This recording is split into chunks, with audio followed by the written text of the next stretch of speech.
So the United States Supreme Court refused to intervene in an ongoing case involving West Virginia's law banning transgender girls from participating in girls' sports teams at school. According to The Hill, in a brief, unsigned order, the justices denied the state's emergency request to lift an appeals court's injunction, which enabled a transgender girl to compete on her middle school's female teams until the 3-judge panel reaches a final decision. Now let's back up so that we can better understand this case and take a look at West Virginia's law and what the trans athlete Becky Pepper Jackson, who challenged this law, is arguing. Now in 2021, West Virginia became the 7th state in the nation to enact a law prohibiting transgender women from competing on female sports teams. According again to the reporting from The Hill, the measure officially titled the Save Women's Sports Act bars transgender female athletes from participating in sports consistent with their gender identity in public elementary schools, high schools, and universities. Now, the law was enforced despite West Virginia's governor's inability to provide a single example in which trans women have had unfair advantages in women's sports within the state. West Virginia's law was challenged by a 12-year-old middle school transgender girl who we mentioned earlier is named Becky Pepper Jackson. Becky, who entered middle school in the fall of 2021, had been planning to try out for her school's cross-country team when the law took effect. She alleges the law is unconstitutional because it discriminates based on sex and transgender status. She has lived as a girl since 4th grade. She's now receiving puberty-delaying treatment and estrogen hormone therapy. So she has not experienced and will not experience endogenous puberty. So this means that she won't experience any of the physiological characteristics of puberty experienced by typical boys, and will instead develop physiological characteristics consistent with hormonal puberty of typical girls. The Hill also stated that a federal district judge had handed Becky a preliminary victory before reversing course in his final ruling in January. Becky appealed, and a divided 3-judge panel blocked the ban's enforcement until the panel could consider the dispute in full. So this is at the point when the Supreme Court was asked to intervene in the case, but thanks to the Supreme Court's refusal to meddle with West Virginia law, Becky is going to have her day in court, and the appeals panel is now set to hear the student athlete's appeal in full. The case could ultimately return to the Supreme Court down the road. So we've got a little bit more. Some of the things being said that indicate what the Supreme Court might decide on this issue, when it eventually does come before them. But first, I want to bring you guys in on this. I'm offended by calling it the Save Women's Sports law, bill, whatever they refer to it as, because they don't care about women's sports. None of the people saying these things actually care about women's sports. They don't talk about the inequity in funding women's sports. They don't talk about the lack of, programs for women to develop in sports from a young age on. They don't talk about sexual harassment that we've seen institutionally within women's sports. They just hate trans people. At least that's my opinion on it. But Ben, why don't you get in here on this first?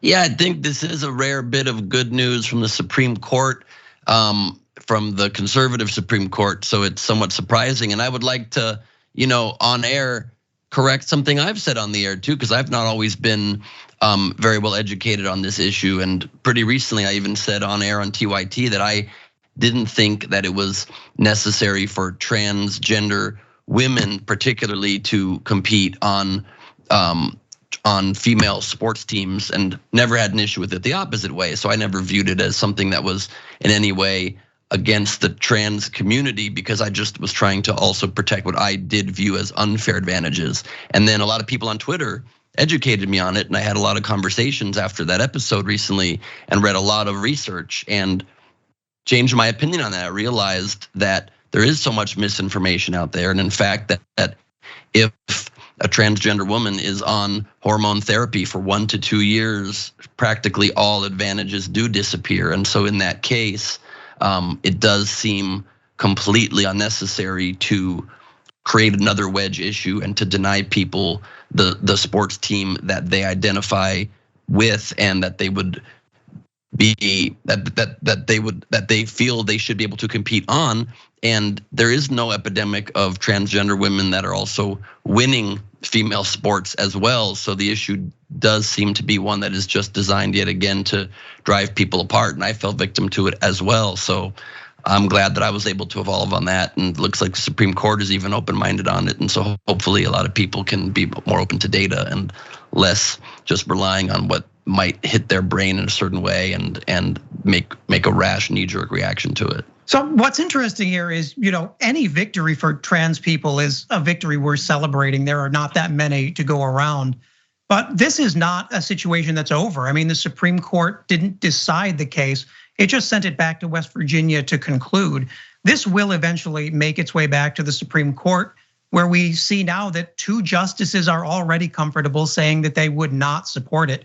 And this is really a wake-up call that until we actually push Congress to get protections for transgender Americans, we're taking a big gamble, putting all of our eggs on the Supreme Court to do the right thing. I think we've seen that they do not, and I would love to see this as a big motivator for other action that's more durable.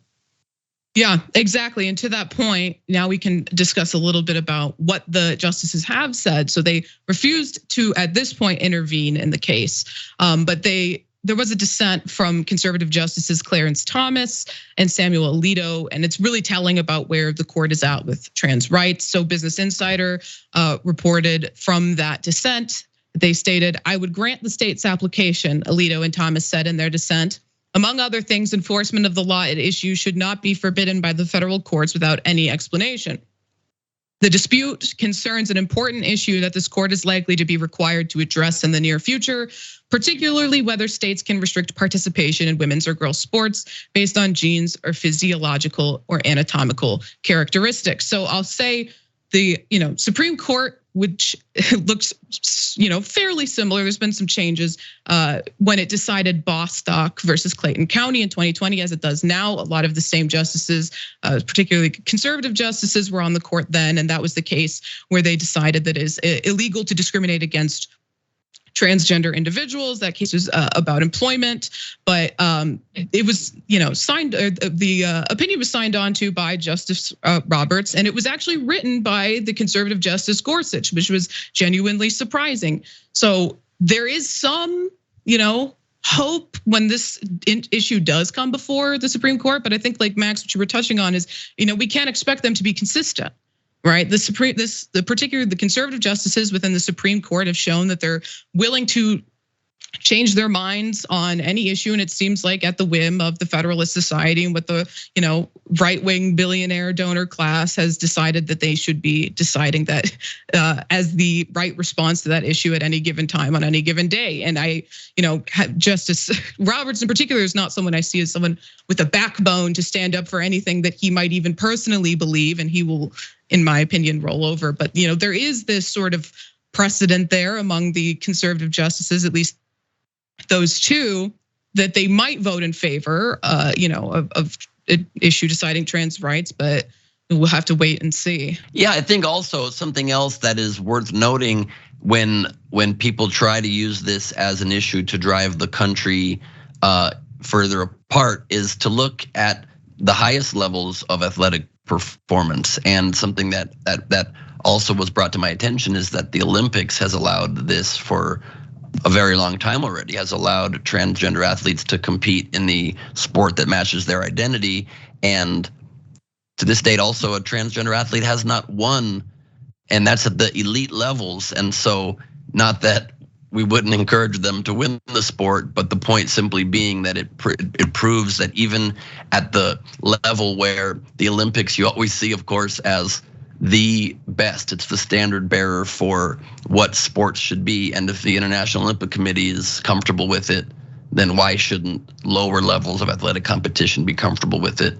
So that seems to be a great barometer to be able to decide on this issue and not let politicians that can't cite one case of the thing they are making the most urgent issue be what brings their opinion to a decision. I think that's a great point. I mean, one of the challenges here is that we have successfully for years allowed Republicans to essentially treat medicine as politics. And when you treat medicine as politics, truth and facts become negotiable. And we're seeing that play out in the courts here. But I think this is still a victory, but I mean, there is an uphill battle here. And what we need is for our actual elected branches to step up and make up the difference, because it is just not happening with the courts right now.